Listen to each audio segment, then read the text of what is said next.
All right, let's start. So today, thermodynamics is all about temperature and energy.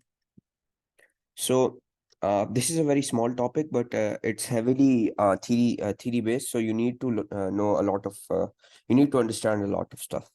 So let's start with the definition of temperature. Temperature is the measure of average kinetic energy of molecules in a body.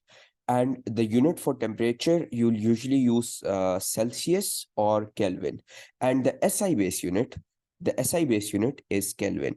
So if you have a temperature, let's say 23 degrees Celsius, and you want to convert it into kelvins, you'll add 273 to this. So 273, this would be 296 Kelvin.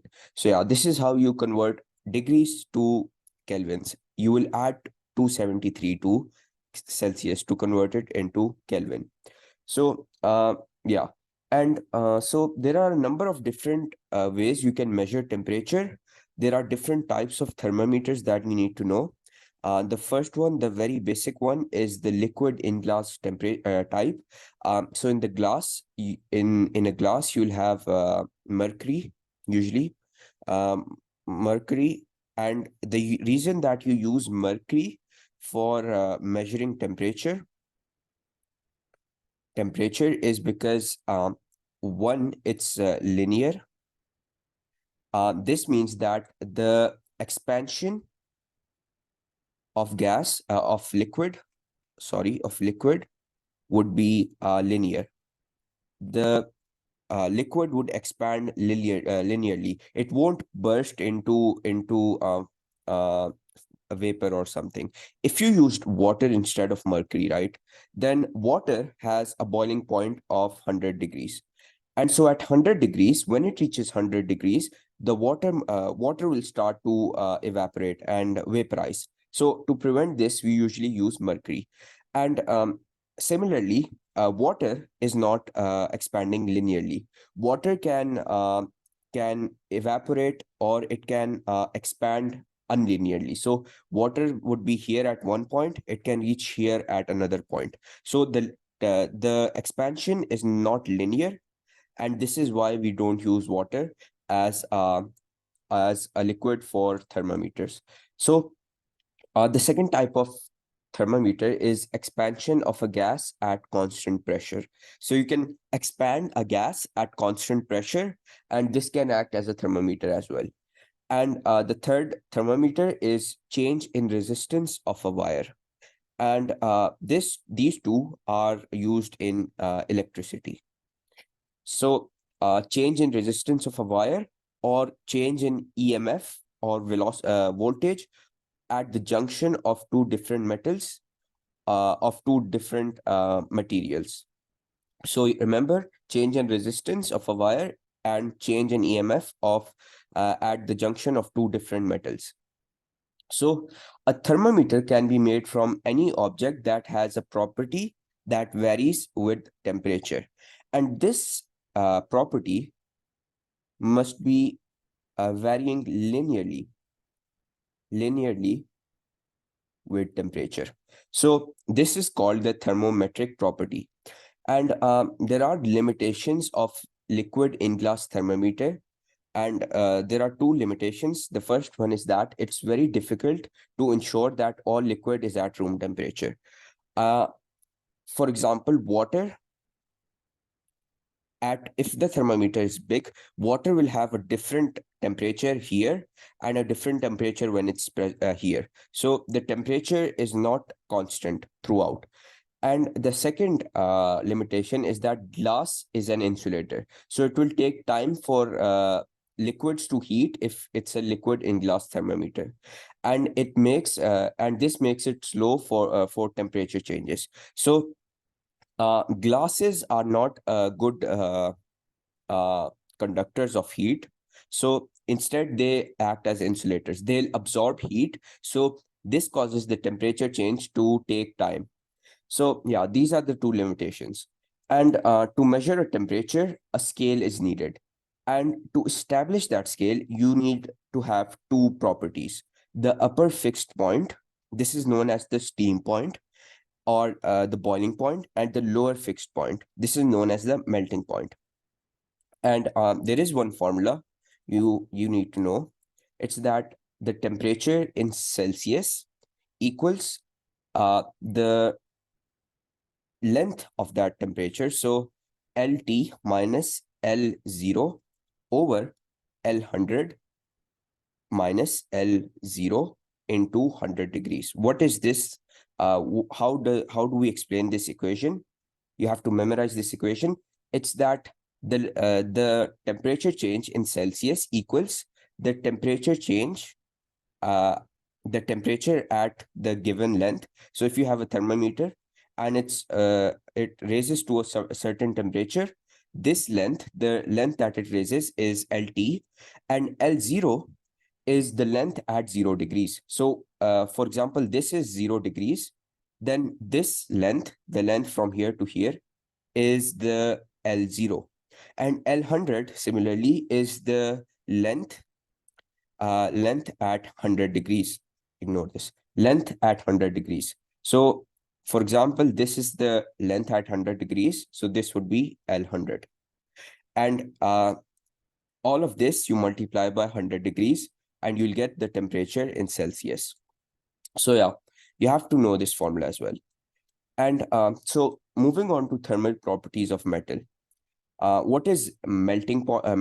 Melting is the process by which solid is converted to a liquid without a change of temperature. And in this melting, kinetic energy would remain constant. So remember, in melting, kinetic energy stays constant, but the potential energy would increase. But in boiling, the liquid converts to gas without a change in temperature. And here, the kinetic energy is constant as well, but the potential energy increases at a greater rate compared to melting. Why is that? Because in boiling, right, when you have boiling, you're going from a liquid. So liquids have little spaces between them. You're going from a liquid to a gas, and the distance from these two molecules is increasing at a greater rate compared to when you have melting. So in melting, you have solids, so solids going to liquids.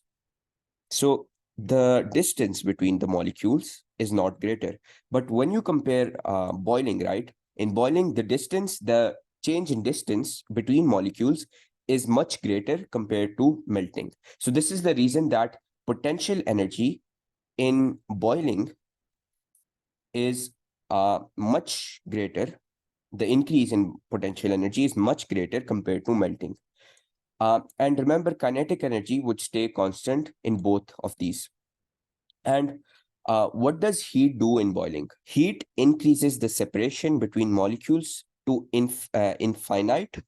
This is one case that heat does to boiling. And the second thing it does is work against atmospheric pressure.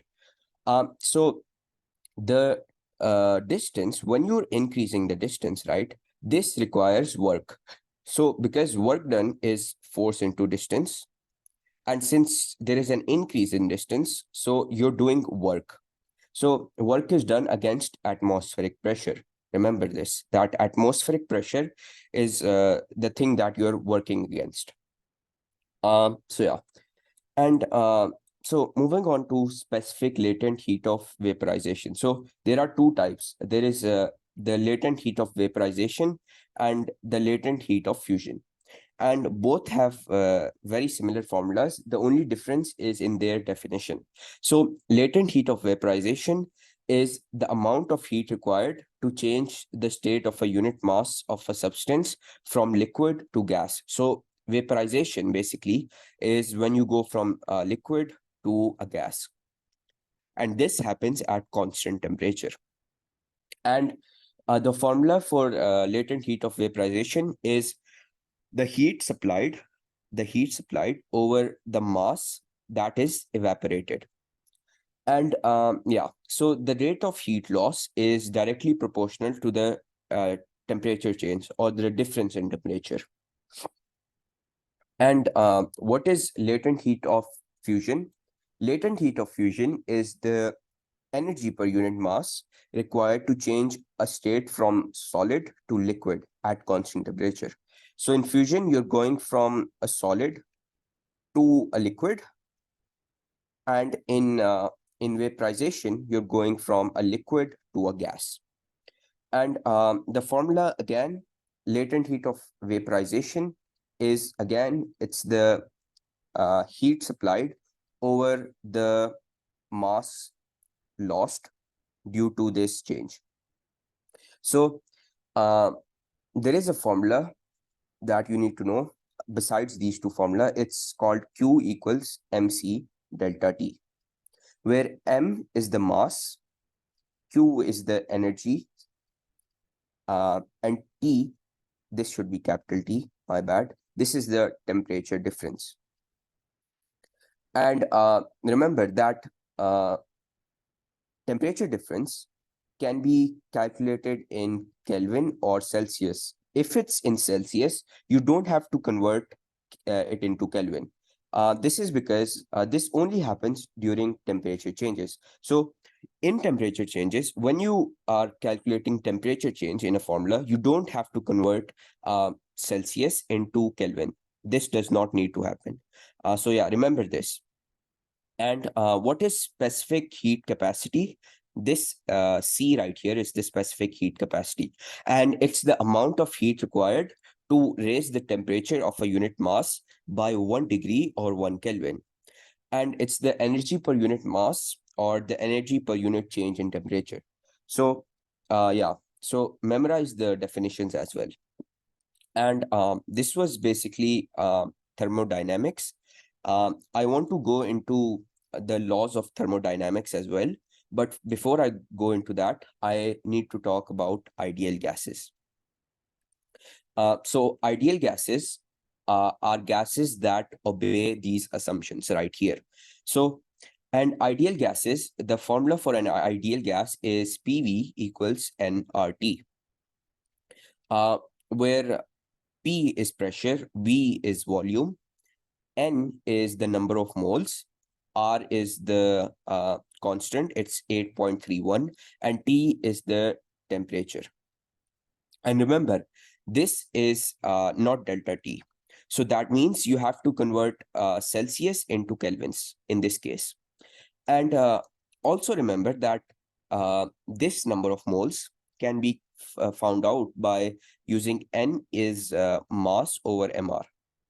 So this type of question can come in both physics and chemistry. So they can ask you to find the number of moles when they give you mass and MR. And yeah, so this is how you find the ideal gas formula.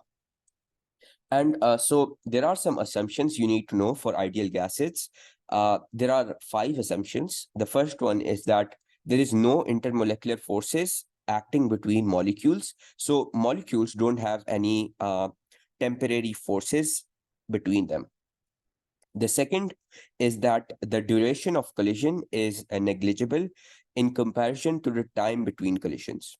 So when you collide, this collision, the time taken between this collision is considered negligible.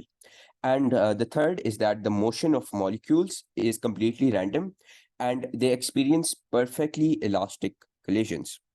In perfectly elastic collisions, remember that in perfectly elastic collisions, you have no loss of kinetic energy.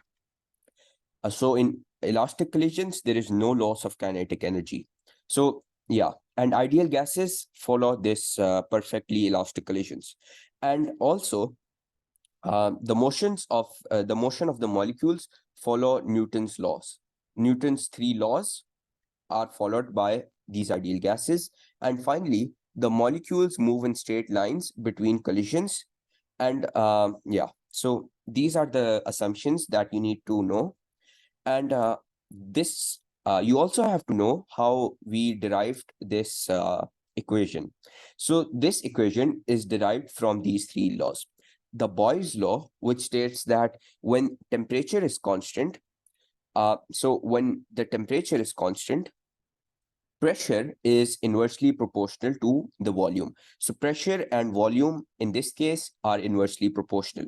So remember that if you have gas molecules that are following the ideal gas laws, um, if you increase the pressure, if the pressure increases, the volume would decrease, and vice versa. And the second law is Charles' law, which states that when pressure is constant, the volume is directly proportional to the absolute temperature. What this means is that when you increase the temperature, the volume of the cylinder or the ideal gas molecules would increase as well.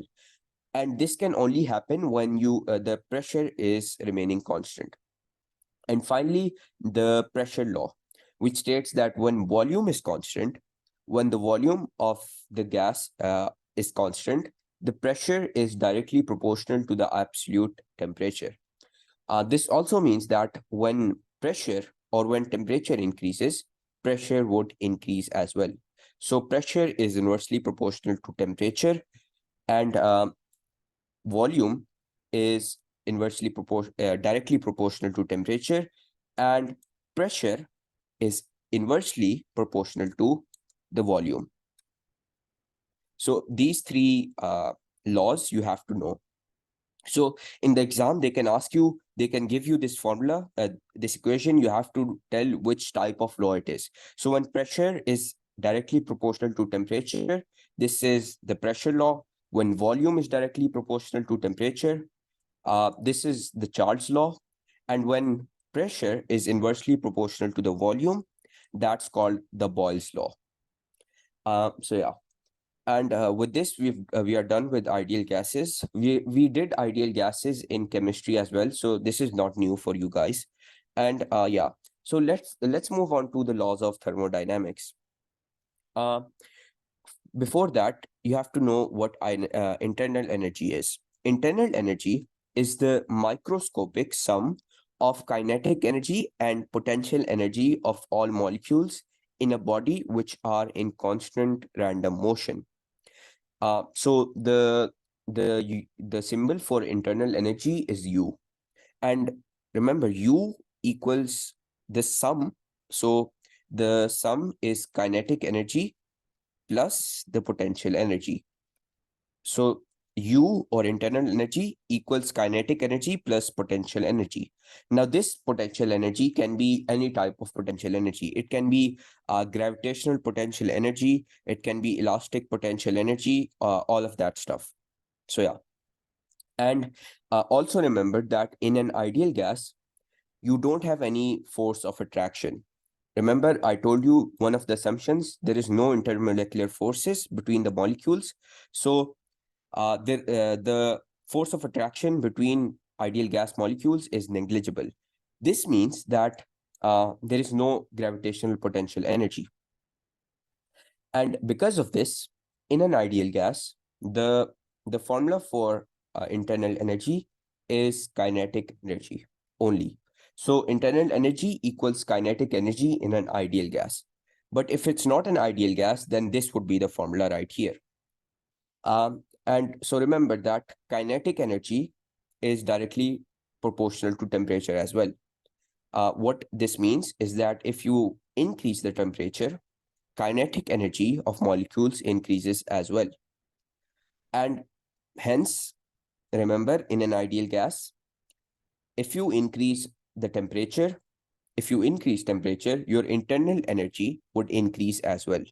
So yeah, remember this formula for ideal gases. And so let's move on to the laws of thermodynamics. The first law of thermodynamics state that it's similar to the law of conservation of energy. What is this law? It states that energy is not created nor destroyed. It is only transformed into another type. So it's only transformed. So the first law of thermodynamics follows the law of conservation of energy.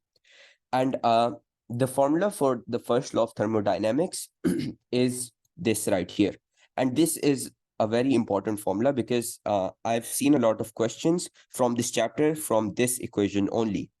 And this states that internal energy equals the heat supplied to the system. So Q is the heat supplied to the system plus W.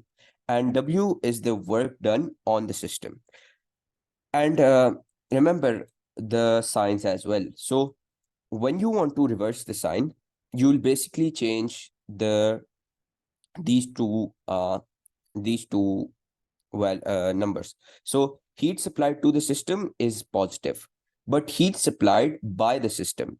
If this was by, if it was heat supplied by the system, then this would become negative. Similarly, if it's work done on the system, it's positive. But if it's work done by the system, it becomes negative. Let me give you an example. So I have gas molecules right here, and heat is this container is under some heat, a supply of heat. So let's say there is a fire, and in this case, what would be my internal energy formula? So U would equal this Q is, remember, it's heat supplied to the system. So in this case, is my heat being supplied to the system, or is the heat being given off by the system? In this case, my heat is being supplied to the gas molecule. So my Q here would be positive. So it would be Q, not negative Q. And similarly, because of this heat, my gas molecules are moving apart. So they are doing work. And so gas molecules are moving by itself. You're not compressing this cylinder. And so because of this, work is being done by the system, not on the system. Because remember, if work is done on the system, this means that you're either compressing the container or you're physically moving these gas molecules. But here, the gas molecules are moving by itself because of the result of this right here, fire. So in this case, my work done is by the system. And so when it's by the system, it will be negative. So in this case, my U equals Q negative W. So this would be my formula. And what type of questions will they ask you? So they'll give you an ideal gas, and they'll tell you that the ideal gas is doing some work. So the questions that we'll find is related to ideal gases and this equation right here. So yeah, and lastly, the final thing for this class is these scenarios right here. So these four scenarios, remember that isobaric is when the pressure is constant in an ideal gas. So the pressure is constant, that means delta P is 0. In isochoric or isochronic, the volume is constant. When the volume is constant, that means delta V or change in volume is 0.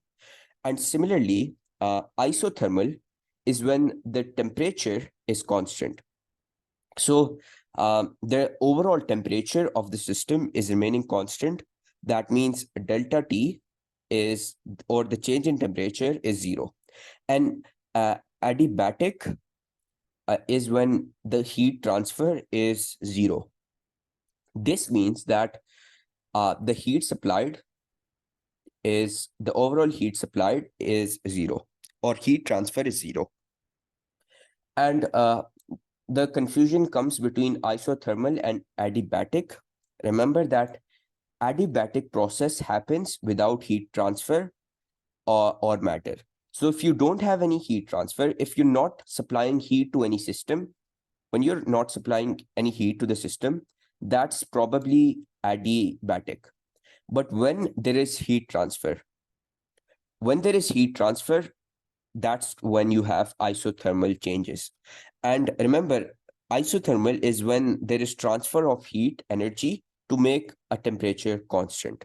So, for example, if they gave you gas molecules that were being heated constantly, that's isothermal and not adiabatic, because uh, in adiabatic, there is no supply of heat energy. There is no transfer of heat or matter. So, yeah. And with this, I think we've finished the chapter. So yeah, this was thermodynamics. So yeah, see you on Sunday. There is only one chapter left for physics, and with that, we'd finish physics for IMAT. That is electricity. Electricity is it's a very theory-based chapter, and it's the biggest chapter in physics. So yeah, that would be that would be fun. So yeah, see you on Sunday. Bye.